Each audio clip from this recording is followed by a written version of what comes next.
Okay, guys, here today with John Danaher, huge honor for me. Guys, John and I were just talking here about strangles as he just finished shooting like his next instructional, the turtle breakdowns and strangles. And John's gonna share with us here like a very funny story about the first time that he went unconscious in Jiu Jitsu. So how was that, John? I think it's fair to say no one gets through this game without passing out on multiple occasions. And I think the first one that happens is probably the one you remember the most.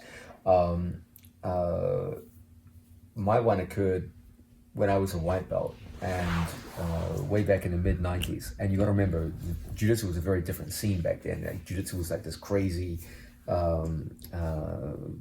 backdoor kind of insane extreme sport where only a few people even knew what it was. And Henzo had just come to Manhattan, was teaching there, and we would all come in, train, and get a good workout in and go home. Most of us were very much part-time athletes. I was a university student at the time, and my whole ambition was just to get like a blue belt in Jiu-Jitsu, and then that was more than enough, and get to go to use some Jiu-Jitsu in my nightclub job working as a bouncer. So we'd come in and everyone would duke it out. The numbers of techniques we knew was very, very low back then. It was very primitive Jiu-Jitsu. Henzo had just moved to the United States, and he had come from probably the most advanced Jiu-Jitsu school of that era, Gracie Barra, in the mid-1990s. And he'd suddenly come to a city where literally, I think there were 2 purple belts in the entire east coast of the United States. That's how primitive. It was a room full of white belts. And I must say that the technique that we had back then, Henzo had to start at absolute ground zero for Jiu-Jitsu. So the white belts of today would look like purple or brown belts of that time. So basically we were a bunch of enthusiastic amateurs with very little technique. So we're in this crowded room and Henzo's teaching. It was in this crazy abandoned building in Midtown Manhattan. And no signs on the window. You had to catch some crazy elevator to go up onto the 5th floor of what looked like a condemned building to go and work out. So one night we're all there working out and a visitor came in. Now in those days we were all a pretty tight group, and when a visitor came in it was always understood that you had to go hard at them and see if you could show them that our school was tough. So this kid came from Europe and I believe he was either judo or sambo and was way more advanced than we were. And none of the senior belts were there. It was just all us white belts. So normally what they would do is they get one of the senior belts like Matt Serra or Ricardo Almeida, and they would go with them and win, and we would all watch and be like, yeah, our upper belts can really do it. So this guy comes in and he's tapping out all the white belts. And I can see Henzo getting pissed. He's like looking at this guy like, no, God, this guy's fucking tapping out the white belts. So he calls up the more advanced white belts and he's like, you go with him like that. And guy taps out the white belt. He's like, oh, like, goes to another white belt. You go with him. And this guy's just tapping out all the white belts. So finally he goes to me, he goes, John, you go with this guy. So I'm like, okay. So he's rolling with someone. So let me look at him and see what he does.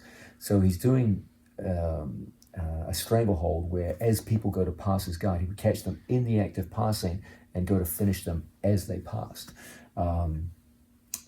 It was in the gi, so he would grab into the collar and hit a variation of GGG, made the cross collar strangle, and pull them in so that as they went into what they thought was a side pin, they would pass out. Now, me being the great white belt that I was just like, there's no way this guy's going to strangle me from that position. Everyone knows that side control is a dominant position, and there's no way this guy's going to strangle me from side control. So I'm going to pass his guard. And when he puts his body in that stupid position, I'm going to throw my legs over, I'm going to take an arm bar, I'm going to break his arm. So Henzo calls me over, he goes, John, you roll with him. So immediately I stand up, I get a hold of his 2 gi pants, straight past his guard, blow right through it. And I can feel his arm going into my neck, and I'm like, he's way too slow. There's no way he's going to get this in time. I throw my leg over, and I go triumphantly into my arm bar. And I'm thinking, I've got this guy. I'm going to look like a total stud in front of the entire class. This guy tapped out everyone. Here I am, the lowly white belt in the room. I'm going to win. I'm going to make like a total stud in front of everyone. And Henzo's going to be so proud. I fall down. I get that arm nice and straight. And then I wake up. And Henzo's looking at me. He's like, John, you okay? And I look up. I'm like, did I win? Like that. It's like, no, you passed the fuck out. And I'm like, oh man, I was so embarrassed. So you tried to defend the strangle, going to the armbar, but the guy still had still had it. Oh, okay. Apparently, I threw my leg over this one. That was the end of me. And I was like, well, my moment of glory kind of went the other way. And my nickname for that week was Sleepy John. And, yeah. So that was my first strangle out. I'm sure you guys have your stories too. Don't be afraid to share them in the comments. Yeah, guys, let us know in the comments what was your first story about the first time you were unconscious. Please help me out to grow my YouTube channel. Just click subscribe. And to watch more videos, just click under see more videos.